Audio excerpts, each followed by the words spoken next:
On July 7th, Israel struck ports and sites in Yemen that were held by Houthi rebels. On June 13th, Israel, in a surprise attack, struck Iran's nuclear and military facilities. Do you know what these instances have in common? That Israel has been striking first. In military parlance, this is called preemptive strikes, which in simple terms means striking first to forestall an enemy attack. Of course, all of this is happening as Israel is also fighting Hamas militants in Gaza, which is a crucial aspect to consider the calculations behind Israel's actions. In this video, I am answering why Israel seems to be following a preemptive doctrine and the international relations theory that explains the strategic calculations driving Tel Aviv's decisions. I am not giving my personal opinions here on whether Israel's actions are right or wrong. This video is intended to understand the security dynamics surrounding Israel and the region. Furthermore, it should be kept in mind that the incidents that I'm recounting here have their own large history and events leading up to it that I'm not necessarily providing here.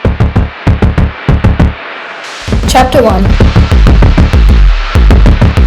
Israeli forces being the first to strike is not new. This has been seen in several cases in history. In October of 1956, the Suez Canal crisis, Israel, together with Britain and France, invaded Egypt's Sinai Peninsula, opening hostilities against Egypt's forces before any formal Egyptian attack on Israeli territory. In 1967, Israel launched the Six-Day War by bombing Egypt's airfields, justifying this as self-defense against what they said was an imminent attack being planned. This instance is by far the most cited reference for a preemptive strike in academic circles. In June 1981, Israel struck Saddam Hussein's Osirak nuclear reactor in Iraq as part of Operation Opera as a preemptive move to halt the program. In September 2007, Israeli jets bombed a suspected nuclear facility in Syria in a covert preemptive strike. Syria denied the site was a reactor. So, was Israel never attacked first? Israel has been attacked first by nation states in only two instances. We are not considering proxy or terrorist attacks here. The first one was in 1948, right after Israel was established, when 6 Arab nations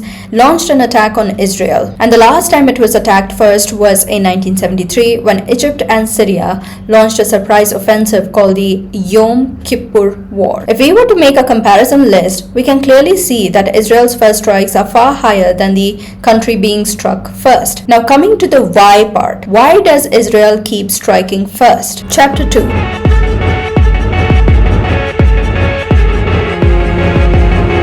In international relations, there is something called security dilemma. As another American scholar, Stephen Walt, puts it, the actions that one state takes to make itself more secure tend to make other states less secure and lead them to respond in kind. Hence, this is where preemptive strikes come in. When Iran develops long-range missiles or enriches uranium, Israel doesn't wait. It strikes first, as it did on June 13, 2025. Israel is geographically small, surrounded by countries and non-state actors that have historically opposed the existence from Iran and Syria to Hamas and Hezbollah. From Israel's perspective, this creates a constant sense of existential threat. We need to go back in history to understand Israel's formation here a bit. Historically, since Israel's formation, its neighboring states like Egypt and Syria, among others, made it no secret that they did not accept the formation of a Jewish state in what they called was Palestinian land. After all, Israel was established in May 1948 following the UN partition plan, which was rejected by most Arab states in the region. To recount in brief about Israel's formation history, yes, the Brits are behind it. The post-colonial amount of problems they have left behind is astounding. Anyways, it was the persecution of the Jewish people in Europe and Russia, even before Hitler and obviously after Hitler, that led to the idea of the Jewish state. There was one Jewish chemist behind it named Weizmann, a biochemist who is usually credited for Israel's formation. Weizmann convinced the then powerful Brits, who in turn started the Jewish settlement in what was considered Palestinian land, which was under their control at the time. And then, in World War II, Brits convinced the United States and the Soviets for a Jewish state, and that's how it came to be. Why in the middle of Middle East, you would ask, in Palestinian land? Well, according to the BBC, because Jews had historical links to the land.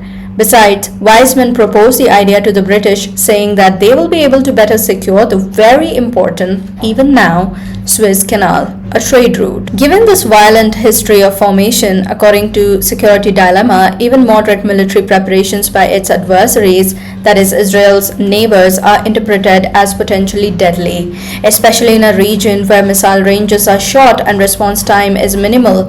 In other words, Israel and the region surrounding the country are both stuck in the vicious cycle of security dilemma, where when one country improves its military muscle, the rest, the adversarial countries, feel instantly threatened, even though no actual attack or explicit threat has been made. While Israel's history paints a state of constant threat in the modern times, some analysts think that Israel's actions are just overreactions. Now in 2025 at least, Israel is safer and free from immediate threats than it ever was in history. But it continues to have the same reactions it did and giving the same excuses it used historically. Chapter 3.